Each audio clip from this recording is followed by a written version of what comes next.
That's why losing in life is so important, whether it's getting dumped, getting fired, losing a game, loss, those feelings where things didn't work out your way, that's important because it lets you know this is the bad feeling that comes when it goes wrong, and you improve, and then it makes the good feelings of victory all the better. The only way you're ever going to get to the other side of this journey is you have got to suffer to grow. To grow, you must suffer. And some people will get it and some people won't.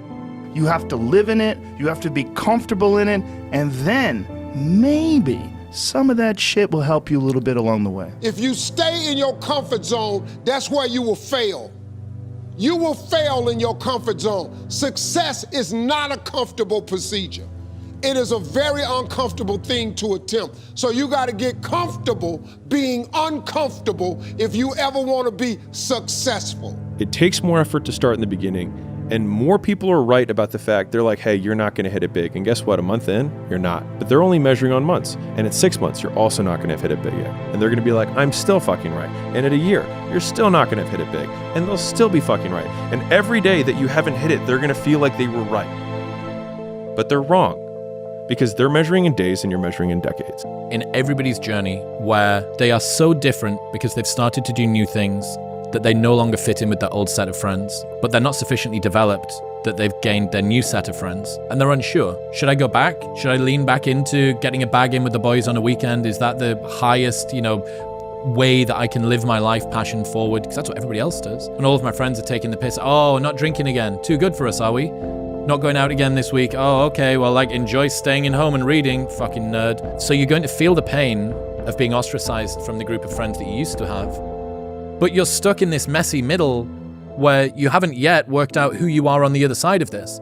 And that lonely chapter that's in the middle is something that I would say almost nobody that I've ever met who has gone from a place where they are to a place where they want to be hasn't gone through. Because if I just think, well, tomorrow I'm just going to coast and eat Twinkies and watch TV. Oh, hello, sadness, my old friend. Hello, depression. Because when you're not doing anything, you feel like shit. And that's just a part of being a human being. And we can pretend that we're something other than what we really are. And we can pretend, nah, me, man, I'm just cool, just chilling, doing nothing. Bullshit. Several people live to be 100 years old, and they have great lives, and they have great kids. Their kids go to college and all that sort of stuff. But somewhere in their life, there was a point where they had a decision to make. They can go left or right on this path. Left was the easy route. Right was the hard route. A lot of people take the easy route. And they had a good life that way, but the better life was going to the right side. And you may have 20 years of pain and suffering to get past it, but a lot of us die never truly starting our journey. But I didn't get here doing everything that I love. I did a fuckload of shit I hate. And I did it for a very long period of time. And I did not have anyone to root me on. And in fact, I had many people who were actively trying to destroy my path and tell me why it was a terrible idea. Now, like I was telling you, and your ass was asleep. And if you don't have any of this, you do not get your character tested. You do not advance in your own perception of who you are in this world and how you engage with all the other people around you. Your life was basically the perfect grounds for training for where you need to go in your life. All the beatings, all the bullying, all the, you going through learning disabilities, all the struggles, it was the absolute perfect training ground for you to go to where you need to go. And that's how I started looking at my life versus woe is me, poopy pants, kick a rock down the street mentality. It was, nah, God just hooked you right the fuck up. I want to see that guy who immersed himself in fucking hell. And he thought about quitting and leaving and his wife and his kids. And why am I here? Is it worth it? All this crazy shit. And still said and found out a way to get through it. So basically that's the bottom line of it all. We all want to read about how we can quickly get somewhere. That's why the 6-minute abs and all sort of shit so powerful. You may get some results from it, but they're not permanent. Difficult things make regular life less difficult. And that sounds so simplistic, but particularly physically difficult things. Because when you do things that are physically difficult, the strain of making yourself do those things It's very valuable. It's not just valuable like exercise and fitness and martial arts and running and whatever you're doing that's really difficult. It's not just valuable in terms of like health and the way you look, but it's also valuable for your mind. There's so much opportunity on the other side of being willing to persist for an extended period of time on the correct path without getting positive reinforcement from your environment. And the longer you can stick with something without that positive feedback loop in terms of the big external thing, the easier the opportunities are because so few people can pursue them. You're going to lose sleep. You'll doubt whether it'll work. You'll stress to make ends meet. You won't finish your to-do list. You'll wonder whether you made the right call and have no way to know for years. This is what hard feels like, and that's okay. Everything worth doing is hard.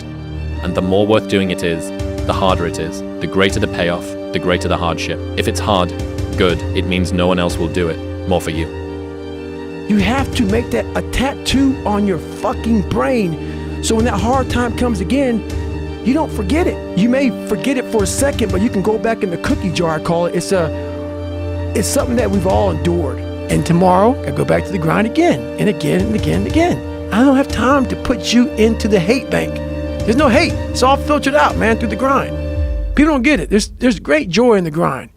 Great joy in the suffer. It totally cleanses your body out, man, of any kind of hate. Makes you grow up. I can't catch a break, guys. Yeah. Get them the fuck away from me. I can't be around those guys. I don't want to hear that shit.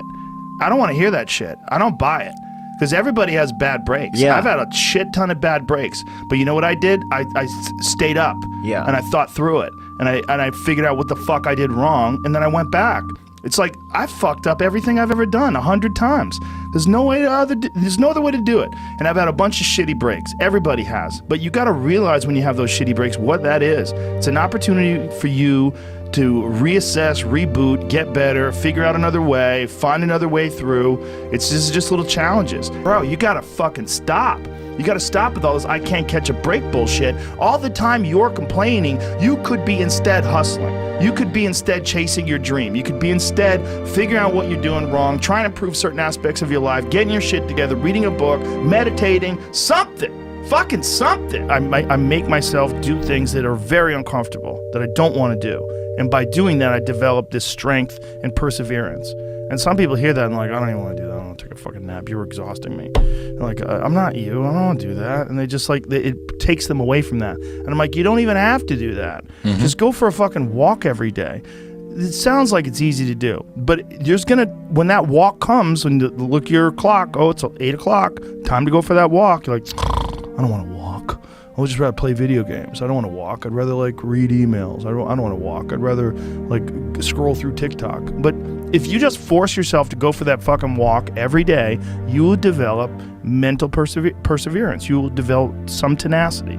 You'll develop the ability to force yourself into work.